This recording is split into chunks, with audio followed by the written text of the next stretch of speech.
Et bonjour à tous et bienvenue dans ce nouvel épisode de Bye Bye Patron, le podcast de l'immobilier de la liberté, des gros. Vous savez bien sûr de quoi je parle. Les gros billets. Pour dire Bye Bye Patron, bonjour les biftons. Et donc, aujourd'hui, on va avoir l'épisode Les tourbillons de l'entrepreneuriat et de l'investissement, l'essence même d'une vie bien remplie, avec notre cher Julien Calamotte. Julien va nous expliquer comment est-ce qu'il a créé un business avec zéro fonds. Il va nous parler de tous les side business qu'il a eu à foison. Il a pas mal alterné entre l'entrepreneuriat et la vie de salarié. Il a bien vu les deux facettes et les avantages qu'on peut avoir dans les deux côtés. Ensuite, il va nous expliquer comment il a acheté 11 biens en 12 mois. Et puis, on va parler un petit peu d'investissement au Portugal. Et puis aussi, il est passé par le Canada. Un peu tout ce que j'aime, hein. Faut dire ce qui est. Avant de démarrer, vous le savez, je vous fais toujours des intros parce que j'ai 1 milliard de choses à vous raconter. Je vais vous expliquer quelques petites leçons d'investissement, des petites leçons que je tire moi-même de ma propre expérience. Et là, la leçon que j'ai, parce que c'est la deuxième fois que j'ai des locataires très jeunes. Donc en fait, j'ai fait rentrer, je pense que j'en avais parlé, bref, j'ai un logement qui s'est libéré. J'ai fait rentrer des nouveaux locataires qui sont très jeunes. Et quand vous avez des locataires jeunes, vous avez un peu la double peine. Alors bon, en fait, c'était pas du tout un mauvais profil, ils sont pas méchants et tout, mais vous avez la double peine des jeunes qui savent rien entre guillemets, qui savent pas beaucoup de choses, si c'est inclus ou pas. Enfin, ils comprennent pas exactement si vous êtes leur papa, leur propriétaire, leur maman, etc. Mais voilà, ils sont vraiment de bonne foi. Mais en tout cas, sachez que si vous avez des locataires qui sont jeunes, ça peut vous arriver. Et de l'autre côté, vous avez les parents qui veillent sur leur progéniture et qui peuvent aussi un peu vous taper sur le système parce qu'ils vous appellent souvent, etc. Ça peut arriver, voilà. Sachez-le, soyez-en conscients quand vous louez à des jeunes. Là, je pense qu'ils ont 18 et 20 ans. C'est un couple, premier appartement, etc. Mais ils sont pas méchants. Ils ont fait correctement les choses. Les parents sont derrière. Ils ont bien fait tout ce qui est assurance contre les risques locatifs, payer la caution, etc. Tout s'est bien passé, mais sachez que vous allez peut-être avoir plus de travail par rapport à des locataires un peu plus âgés. Comme ce que tout le monde connaît, et notre cher Florent, aka un entrepreneur, il dit pour les LCD, quand vous avez des boomers, lui voudrait faire payer des suppléments boomers, parce que les personnes plus âgées qui utilisent Airbnb et Booking, eux, ils peuvent avoir besoin de plus de sécurité, ou alors ils comprennent pas forcément certaines technologies dernier cri, style télé, et donc ils vont vous appeler pour cela. Écoutez, ça fait partie du business. On a tous à apprendre entre les générations, mais il faut en être conscient. Quand on fait de la location courte durée, ce qui peut nous prendre plus de temps, c'est les personnes un peu plus âgées, et quand on fait de la location classique, les petits jeunes, ils peuvent aussi nous prendre un peu de temps. Et voilà, on est content, ils payent leur loyer, ça tombe tous les mois, on se plaint pas, Ah, tiens, félicitations à nos petits amis, parce qu'en fait, j'avais un appartement où j'ai fait entrer les locataires, et je suis passé voir Abdallah et Christina, donc c'était Abdallah en fait, mais ces deux auditeurs fidèles, ils ont pris un appel avec moi, vous pouvez m'appeler bien sûr, on avait discuté un peu de leurs investissements, et là, boum, je suis allé dans l'appartement que Abdallah il a acheté, donc félicitations à vous. Plein de nouveaux projets, visiblement. Je suis super content. Donc, parfois, on a juste besoin d'un petit coup de pouce et essayer de trouver quelqu'un qui peut vous le donner. Ça peut vous aider. Et ensuite, merci à tout le monde parce que j'ai fait les comptes. Je les fais pas souvent, mais j'ai fait les comptes. On a plus que dépassé les 200 000 écoutes pour ce podcast. 200 000 écoutes. C'est incroyable. Imaginez 200 000 personnes dans un stade. Il n'y a qu'en Corée du Nord qu'on voit ça. Et vous l'avez aussi sur le podcast de Bye Bye. Bref, qu'est-ce que je voulais vous dire d'autre? Donc, locataire, c'est fait. Je voulais expliquer... en fait, j'ai pas grand-chose d'autre à vous expliquer. Donc, globalement, ça se passe assez bien ma vie d'investisseur. J'avais fait un appel pour les personnes qui veulent passer sur le podcast la semaine dernière. Si je vous ai pas recontacté, c'est quand même que ma vie a été assez remplie ces derniers temps. J'avais fait mes impôts. Du coup, tout le temps où j'ai fait mes impôts, j'ai décalé à plein d'autres projets importants. Du coup, je me suis occupé de tous ces projets importants. Et maintenant, je retombe sur les personnes qui m'ont contacté pour passer sur le podcast. Si vous voulez passer, vous êtes les bienvenus. Vous m'écrivez info@byebyepatron.net sur Instagram, Telegram, LinkedIn. Vous êtes les bienvenus.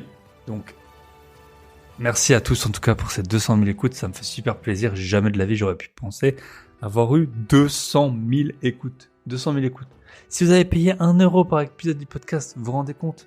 Je pourrais avoir de nouveau quelques biens immobiliers de plus. Mais non, ça me fait très plaisir. Chaque fois que je vous rencontre, je suis super ravi. Sinon, Club Invest, on avait une place. Je pense qu'elle va se remplir. J'ai de terminer un appel avec un futur membre. Mais si jamais, voilà, vous voulez vous lancer dans l'investissement, vous nous appelez. On a un appel gratuit, bien sûr. On vous explique tout. Vous commencez quand vous voulez, vous arrêtez quand vous voulez. Il y a zéro bullshit. On est super transparent sur tout. Vous pouvez contacter tous les membres qui sont passés chez nous. Je pense qu'ils vous recommanderont l'expérience. Voilà. Mais bon, les places, ça passe, c'est rare qu'on ait beaucoup de places. En général, on a une place, ça se remplit. Là, on avait une place. Normalement, ça va se remplir, mais bon, on sait jamais. Si jamais vous voulez nous rejoindre, au pire, on a déjà fait des listes d'attente. On veut vraiment bien s'occuper de vous. Tous les membres qui ont pris le temps, ils ont eu des biens, ils ont acheté des biens, ils en sont satisfaits. Mais voilà. Donc, n'hésitez pas à me contacter pour tout ça. Et le dernier point, vous le savez, je fais le pré-lancement de ma formation des gros billets avec sa RP, comment générer beaucoup d'argent avec sa résidence principale. C'est marrant, depuis que j'en parle, j'ai eu beaucoup de gens qui m'ont contacté parce qu'ils le faisaient et ils m'ont confirmé que c'est super rentable. Moi, je vous ai expliqué, si vous voulez, vous pouvez aller sur le lien dans la description, mais en 2 semaines, j'avais pris 2200 € de réservation. Je vais être super transparent avec vous parce que je le suis toujours. J'ai pris un peu moins de réservations depuis. Mais pourquoi est-ce que j'ai pris moins de réservations? Allez, réfléchissez, je vous laisse 2 secondes. Eh ben, c'est normal, tout est loué. Je peux pas louer 2 fois le même appartement le même jour. C'est le problème d'ailleurs de l'immobilier. Hein. On peut pas louer 2 fois le même appartement le même jour. Mais en tout cas, je vous avais dit que j'avais pris 2200 € de réservation en 2 semaines. Et là, en gros, on est à 1 mois. Je suis à peu près à 3500 € de réservation sur les 2 mois. Donc, c'est vraiment, voilà, c'est de l'épargne pure, c'est du cash flow pur. Avec ça, je suis parti, je me suis fait un petit plaisir là, un petit week-end de jacuzzi et tout ça, c'était super top. Il faisait beau en Alsace, l'Alsace c'est beau au printemps. Voilà, c'est la stratégie que j'ai adoptée avec tout l'argent généré via ces Airbnb. En claquer vraiment une partie, alors ce sera une faible partie, je pense de l'ordre peut-être de 20%, mais en claquer vraiment une partie pour juste des expériences comme ça un peu insolites, des choses où on se dit ouais c'est peut-être un peu cher pour ce que c'est. Ben non, c'est ça la vie ça passe vite, autant claquer les gros billets qui tombent du ciel comme c'est le cas. Et puis sinon je voulais vous raconter encore un truc, c'est que grâce au Airbnb, donc en fait je communique avec les voyageurs et là j'ai un voyageur qui m'a dit en fait, je viens pour voir ce parc à thème qui est à 40 minutes de votre appartement. Et je savais même pas qu'il existait. Et là, j'ai eu de la visite de ma famille. Je les ai emmenés là-bas. Ils étaient super contents. Donc, non seulement les gens, ils me rapportent de l'argent. En plus, ils sont sympathiques.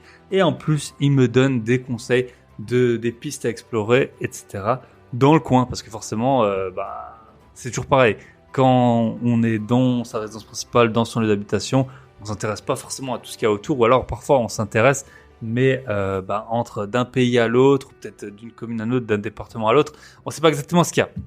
Donc en tout cas, voilà, si vous voulez souscrire, donc c'est le pré-lancement. Le pré-lancement, il aura lieu encore seulement pendant 1 semaine à partir du moment où donc c'est le dernier épisode de podcast où je vous en parle.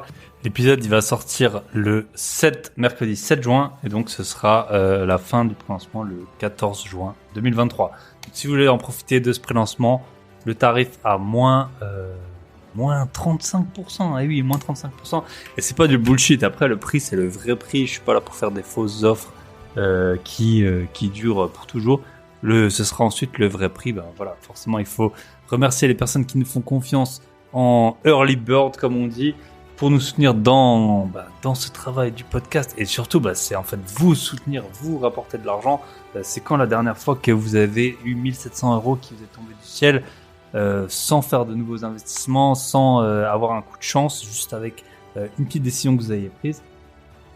Voilà, vous pouvez acheter donc le pré-lancement, c'est moins de 100 € et je vous propose de vous expliquer comment moi j'ai gagné 1700 € en 1 mois. Donc normalement c'est vite rentabilisé et c'est marrant, depuis que je parle du fait que je loue ma résidence principale, j'ai eu plusieurs personnes, notamment des couples avec enfants, donc merci à vous, qui m'ont indiqué qu'ils faisaient également ça. Et aussi des personnes qui ont des rythmes de vie assez aisés, qui vivent dans des régions, aussi c'est un peu lié, mais par exemple dans le sud-est de la France, et qui m'ont expliqué qu'ils faisaient également ça. Donc c'est plus courant qu'on ne le pense. Je sais, c'est un peu, j'ai l'impression que c'est un peu tabou. Hein. Quand j'en parle, les gens, ils ont un peu un... Mais voilà, c'est un bon moyen de générer des gros billets en partant, voilà, avec un business, très peu de risques, des bons résultats. Ce ne sera pas les plus gros résultats on va pas faire des millions grâce à ça, mais en tout cas, ça peut vous permettre de voyager, d'épargner, ou de vous offrir des plaisirs comme ça. Ça peut être un tour de circuit en voiture, ça peut être du parapente, ça peut être louer un logement qui est un peu plus cher pour votre location de vacances. Imaginez, vous avez un budget de 1000 euros pour louer une maison avec votre famille, et puis en fait pendant la même semaine vous louez votre propre logement, je sais pas, 700 euros. Bam, vous avez 700 euros de plus, et peut-être que vous pouvez avoir la maison avec le jacuzzi, la barre de pole dance, le trampoline pour les enfants ou que sais-je. Voilà, tout ça grâce à une toute petite action qui peut vraiment vous générer des bifetons. Je vous souhaite une très bonne écoute on se retrouve de l'autre côté avec Julien, et vous allez voir, on va parler des tourbillons de l'entrepreneuriat.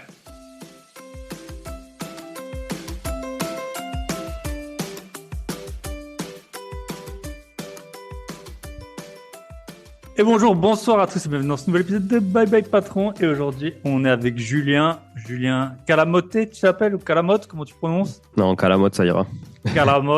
Calamoté, c'est encore plus au sud. Et on avait déjà enregistré il y a 1 an un épisode, finalement, ça n'était pas paru. Là, je suis passé sur le podcast de Julien. T'as pas mal d'épisodes maintenant, hein. Entre 60-70 là, hein. Ouais, c'est ça, ouais, Okay. c'est ça, je sais plus exactement, mais 60, près de 70. Ouais. Ouais. Et donc, tu vas pouvoir te présenter. T'es podcasteur, investisseur. T'as dit bye bye patron. T'as plein de choses à nous raconter. Donc, en fait, pour commencer, j'aime bien que les invités ils racontent une petite anecdote d'un job étudiant, enfin d'un job une expérience professionnelle insolite qui leur a dit qu'ils allaient peut-être pas faire ça toute leur vie, et peut-être c'était un peu les prémices du bye bye patron. Donc, qu'est-ce que tu as bien pu faire dans ta jeunesse? Ben, salut Thibaut, déjà je suis content d'être là. On s'est parlé il y a quelques jours sur mon podcast, donc du coup maintenant c'est le moment de se renvoyer la Match balle. retour, voilà. Match retour, c'est ça. J'avais introduit l'épisode comme ça, accent alsacien versus accent toulousain. Et donc, ouais. Là, c'est match retour. Donc regarde, ça déteint, tu peux le choper, hein. Ah merde. Bientôt tu dis 20. Et ouais, c'est ça. Avec l'accent toulousain, tu vois. Ouais. Mais non, mais merci. En tout cas, c'est cool de pouvoir échanger comme ça. Alors, une anecdote. Non, en fait, anecdote, je sais pas, mais j'ai quand même commencé à travailler assez tôt. Tu vois, dès que j'étais au lycée, j'ai commencé à bosser le soir et le week-end parce que j'avais cette envie quand même tu vois, de faire les choses par moi-même et de gagner mon petit argent et de pas attendre l'argent de poche de mes parents qui arrivait toujours trop tard en fait. Hein, c'est toujours le cas. Voilà. Trop tard et pas assez. Hein, c'est comme toujours. Ça, trop tard et pas assez, c'est toujours comme ça. Et puis des fois avec 20 euros, t'as l'impression des fois d'être le roi du pétrole hein, quand t'es jeune, tu vois, quand t'es adolescent. Et bon, on parle plus des mêmes valeurs maintenant, mais non, j'ai fait des jobs étudiants, j'ai fait quand même des jobs assez chiants, tu vois. J'ai bossé l'été sur les chantiers, à faire le manœuvre à 40 degrés parce qu'à Toulouse il fait quand même assez chaud. Donc tu vois, dès que j'ai eu 16 ans, j'ai eu l'occasion de le faire. Je l'ai fait et donc je bossais tout le mois de juillet, tout le mois d'août dans des chantiers comme ça avec des gars qui voulaient juste que je leur tienne la brouette et la pelle, tu vois. Ouais. Et je cramais par le soleil. Et donc c'était assez enrichissant parce qu'au final ça m'a donné une vraie valeur du travail. Et quand j'habitais au Canada, je faisais mes études là-bas aussi. Je passais mon bac moi au Canada, puis j'ai fait mes études après là-bas. Et je bossais dans ce qu'on appelle un dépanneur là-bas. C'est une petite boutique ouverte quasiment 24 heures sur 24 où tu peux acheter aussi bien de la bière, des clubs que des chips. Et tu vois, c'est genre un 7-Eleven ou un truc comme ça. Hein. Ouais, c'est ça, exactement. Mais voilà, donc et c'était un truc indépendant. Et en fait, dans mon job, en plus de remplir les bières, tu vois, dans le frigo, il y avait promener le chien du patron qui était un gros Rottweiler, tu vois. Ah ouais, génial. Et du coup, ramasser sa merde aussi parce que forcément, ouais, tu vois, moi, j'ai jamais eu d'animal domestique, tu vois, donc je ramassais la merde du chien de mon patron. Et donc, en plus, là-bas, tout le monde le fait, tu vois, c'est très bienveillant et tout, et tant mieux. Hein. Ça se démocratise un peu en France aussi, mais voilà, là-bas, donc je sortais avec mon petit sachet, pardon, et puis j'allais promener le chien du patron, un gros Rottweiler. Alors, du coup, personne m'emmerdait, tu vois. Ouais. Mais j'avais limite un peu peur du chien moi-même, tu vois, parce que c'était même pas lui. Tu dis, je lui marche sur la patte. Et donc, c'était vraiment un boulot de merde, tu vois, au sens propre et au sens figuré. Et j'étais payé toutes les semaines en cash. Ok. Voilà, enfin, c'est vraiment une autre culture, tu vois. Et ça aussi, ça m'a donné un peu le goût du travail, on va dire. Voilà. Je sais pas Bon, si ce qui c'est est bien, c'est positif ou dans pas mal de négatif. pays anglo-saxons, t'es payé à la semaine. Et donc, c'est vrai que moi, tu vois tout de suite le retour, quoi, Ouais. que Et les j'avais taux. une fiche de paye qui ressemblait à rien. En plus, tu vois, c'était juste un petit papier comme ça, genre un petit coupon. T'avais l'impression que, je sais pas, moi, c'était juste un truc que t'avais découpé toi, quoi. Et Ouais. avec très peu de charges aussi, parce que là-bas, il y a pas beaucoup de charges, voilà, Hmm. et des billets glissés dans l'enveloppe, quoi. C'était assez folklorique. Et tu dis quand même que, tu vois, c'est un pays nord-américain, enfin, c'est quand même un pays assez développé. Et au final, donc, tu payes comme ça, en cash, avec un petit papier, quoi. Donc voilà, Ouais. anecdote comme ça. Après, j'ai bossé, j'ai fait aussi quand j'étais au lycée en France, en plus des chantiers l'été, le week-end et le soir, j'étais caissier à Leclerc, hôte de caisse à Leclerc. Ok. Tu vois, donc il se trouve que pour l'anecdote, le responsable à l'époque des caisses de la caisse était gay et du coup c'était le Leclerc où il y avait le plus de mecs à la caisse, tu vois, parce que Ah ouais, c'est ça. à l'époque il y avait quand même beaucoup de femmes hein, qui étaient Ouais. hôtes de caisse et nous il y avait plus de mecs que de femmes, tu vois, Ouais. et ceci explique cela. Voilà. Et c'est Mais marrant, moi, j'ai un très bon ami à moi. Je crois que c'était dans une grosse chaîne de d'hypermarchés. À un moment, ils ont fait un plan social. En gros, ils ont voulu décapiter toute la boîte, tous les cadres, ils sont partis et tout. Et lui, quand il était enfin, il était en préavis, c'était à la période de Noël au magasin de jouets, et il a dit, en fait, les CV, il a embauché les plus belles filles, quoi. Juste, il regardait juste là, il disait, de toute façon, j'ai plus de compte à rendre à personne, ils ont voulu me faire partir. Du coup, il a dit, t'avais tous les collègues, ils venaient que à son rayon. Les filles, elles étaient pas du tout formelles, elles savaient pas quoi faire. Lui, il était trop content d'avoir embauché 10 petites minettes là pour son rayon, et puis, c'est ça, hein, c'est tout aussi. Attends, j'ai un moustique qui me. C'est tout. Je me bats avec un moustique. Vous le verrez pas à l'audio, mais ouais. ouais, c'est tout aussi discriminatoire en fait que quand t'es gay d'embaucher que des mecs pour te faire plaisir. En fait, tu vois, Ah ouais, t'es c'est là dans ton incroyable. bureau et t'as la vue sur tous les Ouais. caissiers. Voilà. Bon bref, mais Et c'est c'était là en que tout tu vois cas. quand tu as des employés, ils peuvent, enfin surtout en préavis, il faut vraiment regarder ce qu'ils font parce que les gars, ils en ont plus rien à faire, quoi. Donc là, t'imagines à Noël, il m'a dit, je crois que c'était le troisième plus gros vendeur de jouets de France ou un truc comme ça. Et à Noël, il avait complètement, enfin, le recrutement, il l'avait fait n'importe comment. Et puis, Tu le vois sur les chiffres. Ouais. ouais, mais bon, lui, de toute façon, il était parti, il avait pris son chèque et puis il était très content. Ok, top. Et ben maintenant, on n'est pas venu pour parler du métier de caissier et de la monnaie du fond de caisse.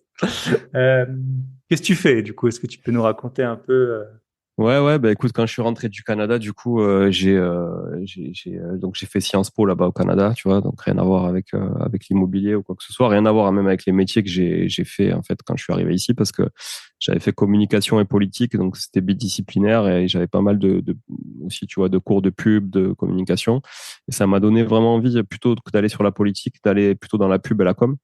Et, et en fait, j'ai trouvé, je sais pas, un job quand je suis rentré en France. J'ai trouvé un job assistant e-marketing, donc dans l'e-commerce. J'y connaissais absolument rien au web marketing. J'y connaissais absolument rien à l'e-commerce, mais je sais pas, ça m'a vraiment attiré. Je me suis dit qu'il y avait un truc à faire là-dedans. Donc c'était en 2008, ça. Donc tu vois, ok. l'e-commerce, c'était pas ce que c'était aujourd'hui. Et Il y a 15 ans. Ouais. ouais, voilà. Et donc je me suis mis assistant. J'étais payé au SMIC là. Mais bon, avec les heures sup, ça faisait un petit peu plus. Parce qu'avec les fameuses 35 heures, mais quand tu bosses 39, tu fais des heures sup, du coup. Ouais, c'est ça. Ou tu peux faire Ce week-end, j'étais avec une fille. Elle prend jamais de vacances. Enfin, elle part jamais. Du coup, elle m'a expliqué que en fait, elle avait un jour de congé elle travaille dans le public, un jour de congé par semaine. En fait, elle m'a Ah dit, ouais. j'ai 51 jours de congé par an. Oh là Donc, là. et en fait, elle m'a dit, j'aime pas partir en vacances. Donc, tous les lundis, je crois qu'elle est en congé. Un C'est truc fou. comme ça. Mais bon. Ouais, mais il y a ça dans beaucoup de domaines là, genre les banques, les assurances aussi, tu vois, qui sont quand même dans le privé. Et Hmm. il y a aussi ça, quoi. Des mecs qui ont 10, 11 semaines de congés par an, Hmm. c'est quand même conséquent. Ouais, tu te dis, pour faire tourner une boîte, en fait, il te faut 6, 7 personnes pour avoir Ouais. Ouais, ça coûte cher. Donc quelqu'un. tout ça, ça se paye quelque part, hein. C'est souvent le client final qui le Hein. paye, hein, tu vois. Ouais. Ou alors Voilà, t'es mal payé. Souvent, ouais, c'est un peu ou ça alors aussi. t'es mal payé aussi, mais t'as quand même souvent beaucoup d'avantages aussi hein, dans ces Hmm. groupes-là. Donc finalement, donc si tu veux, voilà, je me suis dit allez assistant e-marketing, ça me plaît bien. Moi, j'avais juste envie de bosser en fait. Hein, voilà, j'avais pas de grandes ambitions après avoir fait Sciences Po. Et donc je me suis mis à découvrir l'e-commerce. Ça m'a beaucoup plu. Je me suis mis voilà, grimper un petit peu les échelons dans une boîte. Et puis quand l'évolution a été bloquée, je me suis parti, j'ai créé une boîte moi-même. Donc au bout de 2 ans de salariat, j'ai créé une première boîte, Ok. une agence web marketing qui accompagnait donc les gens à créer des sites internet et surtout à les rendre visibles sur le web. Voilà, tout ce que tu peux lire aujourd'hui dans des formations et tout ce que tu peux acheter aujourd'hui dans des formations, à l'époque, ça n'existait pas. Donc nous, si tu veux, on était prestataire de services pour des clients qui voulaient gagner en référencement, gagner en visibilité et aussi refondre des sites internet, du web design, etc. Euh, donc ça, je l'ai fait. Mon premier client, ça a été mon patron de l'époque Ok. qui m'a fait confiance. Parce qu'en fait, t'avais pas d'argent. Si t'étais payé au SMIC. Ah ouais, ouais, non, clairement pas. Alors après, j'avais commencé à grimper un petit peu, tu vois, mais quand j'ai Hmm. quitté la boîte, je sais pas, je devais être à 2 200 € brut, tu vois, parce que j'avais quand même changé de boîte, donc j'avais fait un petit gap, et puis après, j'avais évolué dans une boîte. Et comme je pouvais plus évoluer parce que mon responsable de l'époque lui-même ne voulait pas évoluer pour prendre la place du Hmm. N+2, bah, du coup, ça a bloqué, et mon patron m'a dit, mais je vais pas te faire sauter, tu vois, un truc, c'est pas conventionnel. Ouais. Donc, j'ai pas de solution pour toi. Ben, je lui dis, écoute, tant pis, je me casse. Je me suis mis à mon compte. Donc, c'est la première fois où j'ai dit bye bye à mon patron. Ça m'a permis de goûter à l'entrepreneuriat. Entre-temps, je m'étais quand même associé de manière minoritaire sur une boîte d'un mec qui m'avait sollicité et on vendait ensemble des protéines pour les bodybuilders sur Internet. Ok. Genre Donc, Tim Ferriss, quoi, en même temps ouais, que, ouais. ouais. 2009, ça, tu vois, ça faisait un an que j'étais salarié. Un gars est venu me trouver, et c'est devenu un de mes meilleurs potes. On s'entend toujours très bien aujourd'hui. Et on s'est associés, son frère, lui et moi. Donc, eux étaient joueurs de rugby pro à l'époque. Ok. Et en fait, on s'est associés. Moi, j'apportais vraiment le sujet marketing, communication, e-commerce, et eux apportaient la culture du produit parce que moi, t'as vu, enfin, on le voit pas à l'audio, mais je suis pas très On a le même bodybuilder, physique tu à peu vois. près, Ouais, hein, voilà. ouais. Voilà, moi, c'est plus comme toi, la course à pied, le triathlon, tu vois, que le bodybuilding. Et donc, du coup, on s'est associés, on a bien cartonné, ça a bien, bien fonctionné, on a bien développé le site, on l'a C'est vrai que revendu. quand tu avais les compétences à l'époque, maintenant c'est beaucoup plus simple de les avoir. Du coup, il y a beaucoup plus de monde qui les a, quoi. Donc je pense C'est exactement ça. quand Ah, mais t'avais. t'as tout à fait résumé. En fait, c'est que à l'époque, franchement, l'algorithme de Google, on le maîtrisait parfaitement. On faisait des tests, je faisais des concours de référencement. J'étais vraiment dans la sphère référencement naturel, etc. Et c'était très facile d'aller chercher du chiffre d'affaires avec du référencement naturel. Aujourd'hui, la jungle, elle est monstrueuse. Comme tu dis, les gens ont tous les compétences parce que tu peux acheter des formations et te former très très vite en fait avec le digital aujourd'hui, ce qui n'était pas le cas là, en 2010 quoi. Et donc, on était un peu les rois du pétrole sur plein de sujets. Donc, en fait, on a monté plein de boîtes e-commerce qu'on a craché, qu'on a revendu, qu'on a arrêté, etc. Mais on développait beaucoup d'activités e-commerce pour nos clients et pour nous aussi en compte propre. Tu vois, on rachetait des trucs, on les redéveloppait, on les revendait. Ou on les arrêtait. Hein. Comme je disais, on en a craché plus qu'on en a revendu. Et puis, Et après, juste la protéine, là, ça, c'est des business à marge monumentale, non? Je pense. alors, il y a de très bonnes marges, mais surtout, ce qu'il y a de fabuleux là-dedans, c'est qu'il y a une récurrence et un Ouais. repeat business qui est monstrueux. Les mecs, dans cet univers, il y en a peut-être qui nous écoutent, qui consomment ce genre de produits, tu vois. Dans cet univers, tous les mois, ils achètent les mêmes produits. Tous les mois, Hmm. ça tombe. Bam, bam, bam. Avec un panier moyen qui est conséquent, du coup, un taux de conversion qui est bon aussi pour ceux qui maîtrisent les notions d'e-commerce. Un taux de conversion qui est bon. Nous, on faisait des journées à 7% de taux de conversion, ce qui est monstrueux. Hein. La moyenne du marché, c'est 1% à peu près. Parce qu'on Hmm. était hyper niche dans un truc voilà, avec du repeat et qu'on avait des clients hyper fidèles. Euh, Il y a juste que Google nous a viré au bout d'un moment parce que on utilisait des mots comme créatine, stéroïdes non anabolisants, tu vois, mais il y a quand même le mot stéroïde, etc. Ok. Et donc, du coup, l'algorithme de Google nous a jeté non pas du référencement naturel, mais des Google Ads, donc des liens sponsorisés sur Google.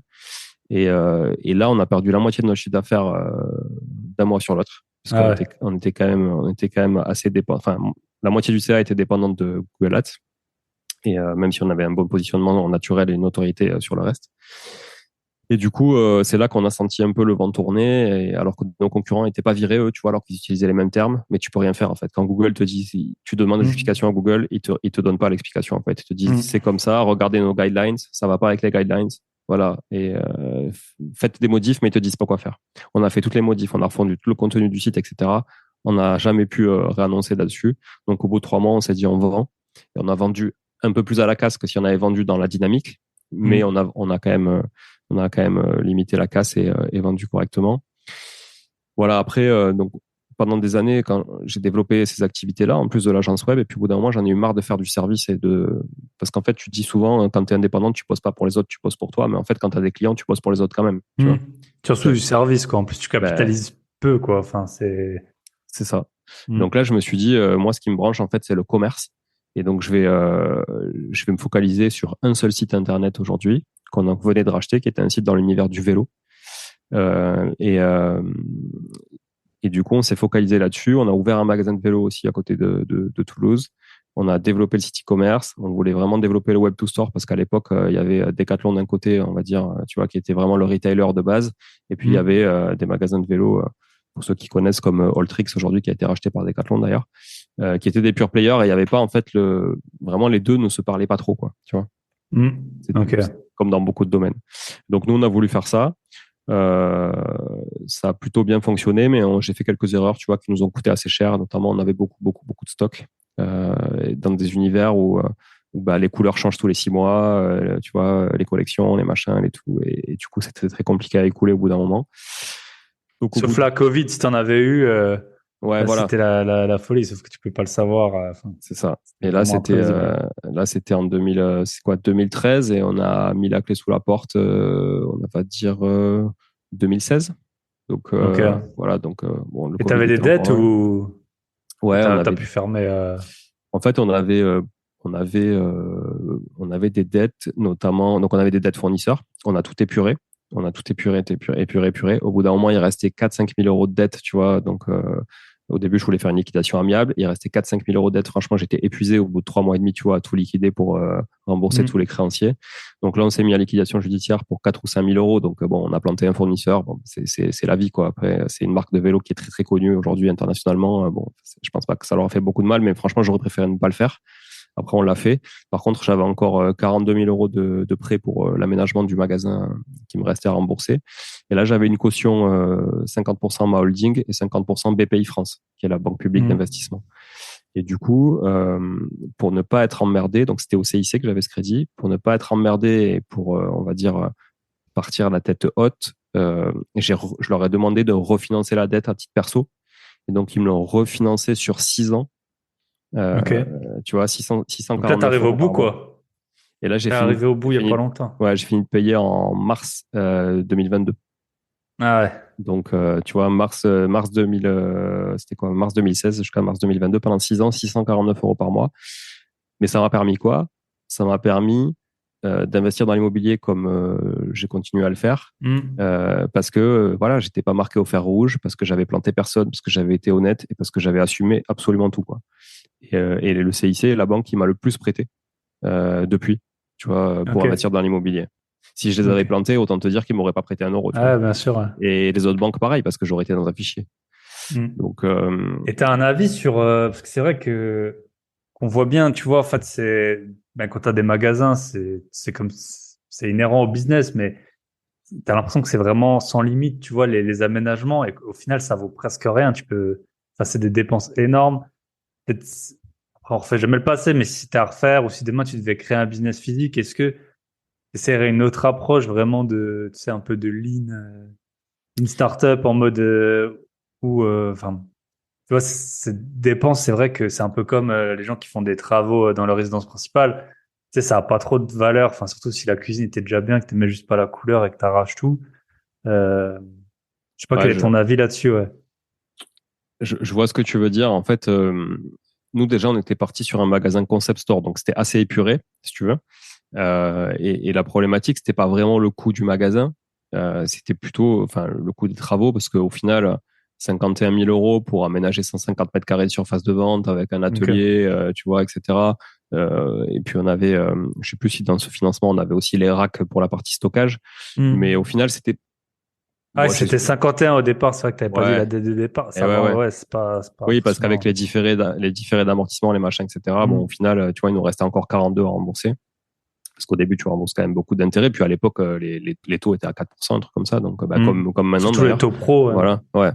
Donc, voilà, mais j'ai souvenir, par exemple, que le sol, ça nous avait coûté 8 000 euros, mais on avait fait un truc, voilà, grand passage, etc. Un truc où t'es tranquille pendant 15-20 ans, tu vois.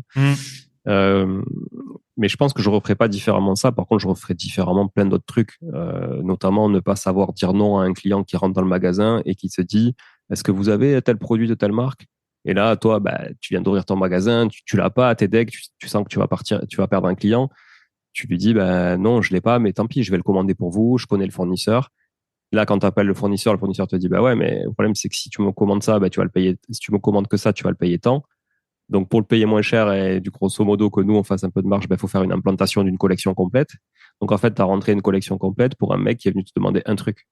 Ouais, et ça se trouve, ouais, le reste, tu sais Voilà. pas quoi en faire. Et c'est ça. Et donc, tu te Ouais. retrouves avec des bouts de collection, des machins, etc., sur notamment de la fringue ou de la chaussure, parce qu'on était très, très bon sur la chaussure. On avait la plus grosse offre de chaussures en France. Le truc, c'est qu'on avait 100 modèles de chaussures de vélo différentes à l'époque sur Internet, tu vois, Mm. c'était quand même conséquent. Et en magasin aussi, pour le coup, pour les Toulousains. Et en fait, bah voilà, les pointures, les couleurs, le machin, laisse tomber, quoi. Enfin, Sans voilà. référence. Ah ouais, faut les pointures et tout. Ah, mais Ça. laisse tomber. Moi, j'ai encore, je dois encore avoir une ou deux paires de taille 52, tu vois, qui traînent dans le Ouais. garage. Voilà. Mais ouais, c'était compliqué. Donc là, si tu veux, on a planté le truc. Ma femme et moi, on travaillait là-dedans. Donc ma femme a repris un boulot au bout d'un moment. Je lui ai dit, écoute, repars parce qu'il faut remplir le frigo, tu vois. On n'avait plus rien, Mm. on a tout perdu. Nous, on a tout vendu. On a vendu bagnole, on a vendu scooter, moto, tout ce qu'on avait. On a tout vendu pour mettre l'argent dans la boîte parce qu'on y croyait, tu vois, au projet. C'est le propre d'un entrepreneur, c'est quand même de croire en son truc, sinon il le fait pas. Et là, on a tout perdu. C'est-à-dire que tout ce qu'on avait accumulé toutes les années précédentes, les business qu'on avait revendus, les marges qu'on avait faites sur le service, hein, parce que l'agence web, ça fonctionnait bien. Le service, c'est Mm. beaucoup plus rémunérateur que le commerce en soi. C'est juste une problématique de volume après qu'il faut gérer. Mais du coup, tout ça, on a tout perdu. On a tout perdu sur la dernière activité. Donc là, on a repris des postes de salariés tous les deux. Euh, et puis c'est marrant, mais tu vois, au bout d'un an et demi de salariat, bah, je suis redit bye bye à mon patron, Mm. encore une fois. Je me suis remis consultant cette fois en transformation digitale et du coup en e-commerce. Et puis là, ça se passait très bien et j'étais assez épanoui et tout. Mais tu vois, j'ai regardé en arrière et je me suis dit, putain, t'es con parce que t'avais commencé à investir dans l'immobilier en 2010. Je l'ai pas précisé, Mm. mais en 2010, Ouais. on avait commencé à investir. On en avait racheté un truc en 2011, on avait racheté des locaux commerciaux en 2013 et tu vois, on avait commencé. Et je me suis dit, avec toutes tes conneries entrepreneuriales qui au final t'ont juste coûté un bras et t'ont rien rapporté, bah, t'as oublié d'investir dans l'immobilier. Et c'est même pas que je pouvais pas le faire parce que j'étais entrepreneur ou quoi, c'est que j'y pensais même pas parce que tu vois, Mm. T'es j'étais tellement dans focus le sur mon truc. business. Ouais. Voilà. Et je me suis dit, putain, mais regarde, si t'en avais acheté juste un chaque année depuis 2010, le capital que t'as remboursé là, etc., regarde où t'en serais, quoi. Tu vois, si aujourd'hui tu Mm. soldais tout, t'aurais tant de capital. Et en fait, t'aurais suffisamment de capital pour te refaire la cerise, tranquille. Ouais. Et là, je me suis dit, en plus, je regarde sur meilleur taux, tu vois, réflexe, je vois les taux, je dis, mais hallucinant, moi j'avais acheté ma résidence principale en 2008 à 5%. Mm. Là, je regarde en 2017, les taux étaient à 1 et des broutilles, tu vois. Ah, je me dis, non, mais là, non seulement tu as perdu du temps, mais en plus, c'est le bon timing pour redémarrer. Mm. Et là, coïncidence, on m'appelle, on me contacte sur LinkedIn 15 jours après, on me propose un poste salarié pour prendre la responsabilité d'un service digital dans une boîte retail.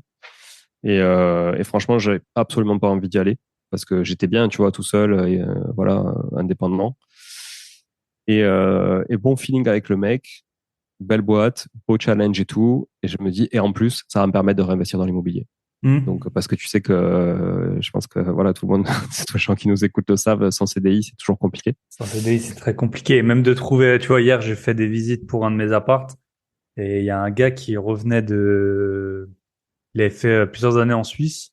En fait, il était plus dans les trucs visa et tout parce qu'il était trop vieux. Et il me dit, ouais, j'ai le droit à... En fait, il m'avait déjà contacté pour un autre appart à moi, donc il y a plus d'un mois. Il avait toujours pas trouvé, en fait. Il m'a dit, j'ai le droit à 2 400 € par mois pendant encore 500 jours. Et après, je vais lancer ma boîte entre-temps de petits travaux. Je suis en formation là-dedans et tout. Ah, bah, sauf que, bon, bah, moi, j'avais 20 ans, j'ai eu 56 messages pour l'appart. Bah, il y a un gars comme ça, voilà, dans un an, je sais pas où il en sera, tu vois. Mm. Et donc, c'est vrai que quand il y avait longtemps ce débat de acheter sa résidence principale ou pas et tout, en fonction de peut-être là où tu habites, mais au moins, quand c'est ta résidence principale, t'as pas à rendre des comptes tous les 6 mois où t'en es dans ta vie. Une fois que t'as l'emprunt, et puis tu le rembourses, quoi, et tu peux te loger quoi qu'il arrive. Parce que sinon, t'as Ouais. beau avoir. Enfin, c'était le gars qui avait les revenus les plus élevés qui a postulé, quoi, sur l'appart. Et puis en fait, Puis en fait, non, je lui ai dit, bah, franchement, il faudrait que vous proposiez de surpayer un propriétaire pour. C'est un peu le Pour risque couvrir le rendement, risque. quoi. Hein, Ouais, mais ouais, mais bon, après, c'est dur à comprendre si t'es pas là-dedans. Mais ouais. donc, ouais, CDI pour emprunter. Ouais, donc les banques sont encore pires que nous hein, sur cette Hmm. approche-là, c'est sûr, parce qu'elles sécurisent le risque à mort, c'est leur métier. Et donc je me suis dit, bah, bonne opportunité. Donc j'ai terminé mes contrats que j'avais en cours tranquillement, etc. J'ai commencé en consultant dans cette boîte et puis j'ai accepté le poste de salarié, de basculer en salariat. Au final, je me suis super épanoui dans la boîte. J'ai fini actionnaire et au comité de direction. Et puis, à partir de là, voilà, quelques mois plus tard, peut-être un an plus tard, après, après être monté au comité de direction, j'ai été chassé par plusieurs boîtes, si tu veux. Ça, c'était début 2022, donc assez récemment.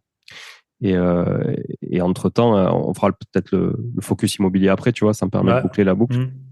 Mais du coup, j'ai été chassé par plusieurs boîtes dans on va dire, des secteurs totalement différents, mais dont une boîte pour qui j'étais un peu le bon profil parce que j'étais à la direction digitale et marketing et puis il y a Safety qui est le groupe mandataire immobilier qui cherchait un directeur digital pour intégrer leur comité de direction parce qu'ils venaient de lever 200 millions d'euros et donc ils avaient besoin de structurer. Le fonds avait un peu obligé je crois à structurer un comex autour du dirigeant, tu vois, qui pilotait Hmm. absolument tout. euh, et donc, ça m'a paru cohérent de me dire, bah, je reste dans le digital et en plus dans le monde de l'immobilier que je connais un petit peu et des agents immobiliers, j'en côtoie tous les jours, tu vois, malgré moi, des fois. Donc, je me suis dit, c'est cohérent. Et donc, j'ai fait le choix, et en plus, c'est eux qui me proposaient le meilleur package. Donc, j'ai fait le choix de partir là-dedans. Et je vais la faire courte, mais j'avais fait un post récap sur LinkedIn quand j'étais arrivé, quand j'étais parti de là-bas. J'avais repris une chanson en disant Safety, c'est fini. Mais en fait, pour la faire courte, le premier jour où je suis arrivé là-bas, je savais que ça allait pas le faire. J'avais longtemps quand même hésité à y aller et j'y suis allé pour les mauvaises raisons. Ça, si c'est une leçon aussi, peut-être que je peux Hmm. tirer de ça, tu vois, c'est que j'avais quatre ou cinq opportunités, j'en avais vraiment deux où j'étais vraiment hésitant, dont Safety. Et en fait, je suis allé là pour des mauvaises raisons, qui étaient des raisons plutôt financières. Et, euh, et les autres me proposaient à peu près le même package en plus, hein, tu vois, pas grand-chose, peut-être quoi, 8% de moins, tu vois, Hmm. 8% de moins à l'année sur le package, mais j'avais meilleur feeling avec les autres, tout ça, mais je sais pas, j'y suis allé pour les mauvaises raisons, et le premier jour, donc mauvaise intuition, premier jour, mon intuition se confirme, je fais quand même l'effort, je dis putain, maintenant tu t'es barré, tu vois, t'as changé, t'es là, fais l'effort, tu vois, peut-être que c'est toi, faut Hmm. juste que tu te mettes dans le moule, parce que quand tu changes de boîte, tu vois que t'es habitué à une organisation pendant 4 5 ans, tu changes de boîte. Ah, c'est toujours un peu inconfortable. Hein. C'est comme plein de Ouais, situations dans la vie. Quand tu changes, c'est dur de savoir si c'est de l'inconfort permanent ou si c'est juste le temps que tu t'adaptes, quoi.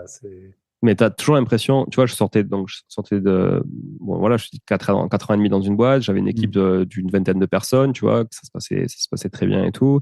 Et là, tu as l'impression que quand tu arrives dans une autre boîte, tu dois refaire tes preuves, tu sais. Ouais, que t'es Mais, mais, stagiaire, quoi. mais, ouais, Enfin, mais pour toi, en fait, tu vois, tu as l'impression que hmm. tout le monde te regarde un peu, épie ce que tu fais, attend des résultats de suite. Enfin, tu vois, sauf sur des postes de direction, les résultats, enfin, tu les structures avec des équipes, tu vois, tu t'arrives pas Hmm. avec ta baguette magique, bim, on révolutionne tout et on double le chiffre en 3 jours.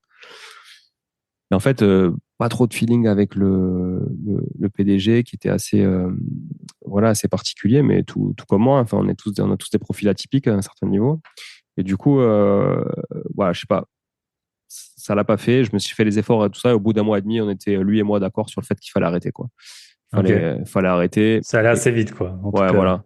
Et encore, je trouve que ça a été très très long. Je pense autant pour lui que pour moi, parce que vraiment, on voyait que ça allait pas être possible, tu vois, de s'entendre sur plein de sujets. En fait, il attendait des choses de moi que j'étais pas venu lui donner, et moi j'attendais des choses qu'il était censé me donner et qu'il m'a jamais donné non plus, tu vois. Hmm.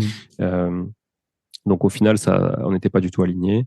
Donc on a préféré se serrer la main en bon terme et se dire bah voilà, tant pis, on a essayé, on a échoué, c'est comme ça. En fait, c'est comme ça qu'on a appris. Lui, il a appris sur ses recrutements. Finalement, ils n'ont pas, tu vois, embauché de directeur d'ailleurs, ils ont embauché des responsables opérationnels parce que ce qu'il attendait, c'était de garder les rênes, en fait. Ouais, c'est ça. Et voilà, et n'était pas encore prêt pour déléguer ce genre de sujet. Donc voilà. Et moi, ça m'a permis quoi? Ben, je me suis dit, ben, toutes les activités annexes que j'avais à côté et dont je vais pouvoir te parler maintenant, qui sont relatives à l'immobilier, ben, je vais en faire mon activité principale et il n'y a pas de raison que ça marche pas. Si ça marchait déjà en annexe, si je m'y consacre à 300%, il n'y a pas de raison que ça marche pas. Ok. Et J'ai donc juste voilà. quelques questions. Ouais. Euh, déjà, tu connais les sunk costs, les sunk costs, c'est un peu dur à dire.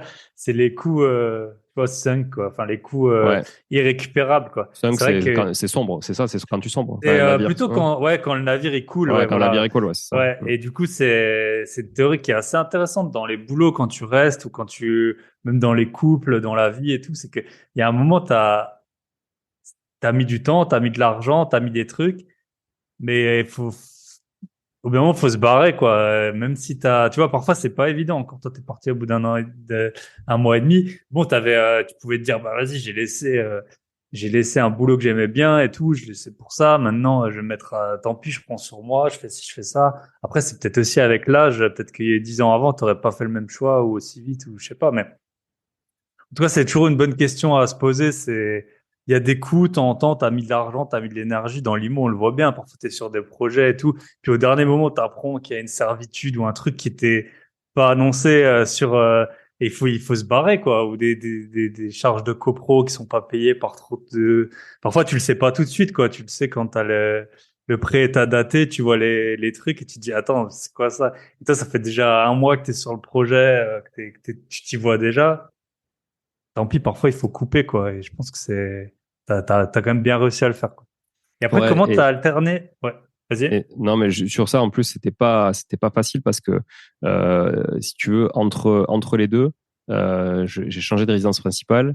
Et si tu veux, on est parti sur une résidence principale sans commune mesure avec la précédente en matière de budget et d'endettement. Et donc, du coup, j'avais eu un crédit accordé, tu vois, à un taux à 1,20. Donc, c'était à l'été 2022, tu vois, 1,20 et, et sur un montant assez conséquent. Et je savais que si j'étais plus salarié, je pourrais pas demain aller emprunter autant avec un Hmm. taux aussi bas, puisque les taux avaient déjà augmenté. Et du coup, je me suis dit, putain, la situation, elle est pas bonne, parce qu'en fait, tu vas être méga endetté sur ta résidence principale, tu vois. T'as jamais emprunté autant d'argent pour un seul et même projet. T'as jamais eu une mensualité aussi grosse sur tous tes invests compris, à part sur des immeubles en marchand de biens, tout ça, mais c'est un peu différent. Hmm. Et du coup, tu vois, en plus, tu vas quitter ton job, quoi. Tu vois, et Euh, tu vas prendre un gros risque associé à ça. Donc, en fait, ouais. franchement, la configuration était absolument pas bonne et les planètes pas du tout alignées. Mais, mais en moi, je pouvais pas rester. C'était impossible. Hmm. Tu vois, je savais que, tant pis, je prenais le risque, mais en fait, j'ai jamais aussi mieux dormi que ce soir-là, tu vois. Hmm. Voilà, alors que ça faisait un mois et demi que j'avais pas envie d'y aller le matin. C'était quand même chaud. Donc, voilà, mais ce que tu dis, c'est intéressant aussi de savoir prendre sa perte et tourner la page. Hmm. Tu vois, moi, ça m'arrivait sur des projets de marchand de biens, un truc que j'arrivais pas à vendre avec un locataire qui voulait pas se barrer, tu vois, mais un mec, vraiment, limite, il est devenu squatteur du truc. Et au bout d'un moment, j'ai dit, tant pis, je vends à la casse, mais je m'enlève cette charge Hmm. mentale, je perds un peu d'argent, c'est pas grave, Hmm. je le retrouverai ailleurs quelque part, peut-être pas maintenant, peut-être demain, après-demain, mais au moins, je m'enlève ça. Et pareil, tu dors mieux après, t'as pris ta perte et t'en parles plus, quoi. Et souvent, tu dors beaucoup mieux. Moi, ça me s'est arrivé quelques fois, une fois que tu as pris ta perte et que tu l'as vraiment payé, que Mm. quand tu sais que tu vas l'avoir, quoi. Mais exactement. Dans beaucoup de choses dans la vie, c'est comme ça. Quand on a peur d'un truc, qu'on appréhende, en fait, elle, c'est pas aussi horrible que qu'on peut l'imaginer. Ok. Et ma deuxième question, c'était comment t'as.